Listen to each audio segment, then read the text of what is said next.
फेटाळणारच की हो. निवडणूक आयोग आता आम्ही बोललो का परत म्हणताय तुम्ही का बोलताय निवडणूक आयोगाच्या बाजूनं?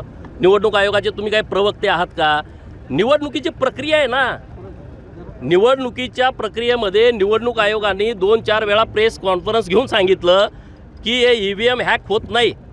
आता शरद पवारांचं म्हणणं EVM हॅक होते. मग बारामतीमध्ये माळेगावचा सहकारी साखर कारखान्याची निवडणूक बॅलेटवरती झाली.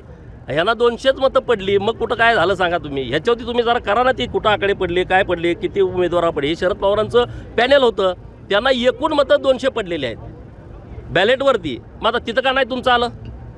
आता आमचं काय भाजपचं तिथं पॅनेल आहे का? नाही पॅनेल. तुमच्या पुतण्याचं होतं तुमचं होतं अन्य कुणाचं असेल. बॅलेटवरती निवडणूक जेव्हा माळेगाव सहकारी साखर कारखान्याची झाली तेव्हा शरद पवारांसारखा एवढा मोठा नेता असं लोक समजतात त्या नेत्यांच्या पॅनेलला 200 मतं पडली हो. मग हे EVM वरती लोक बोलतात तिथं बॅलेटवरती चर्चा करा ना. आणि EVM वरती निवडणूक आयोगानं सांगितलं तुमच्याकडे कोण हॅक करणारी लोक आहेत त्यांना घेऊन या ना. आता पण तुम्ही गेलं पाहिजे घेऊन निवडणूक आयोगावरती बोलणं किंवा निवडणूक या प्रक्रियेवरती बोलणं म्हणजे तुम्ही देशाच्या संविधानाच्या विरोधामध्ये बोलता ना.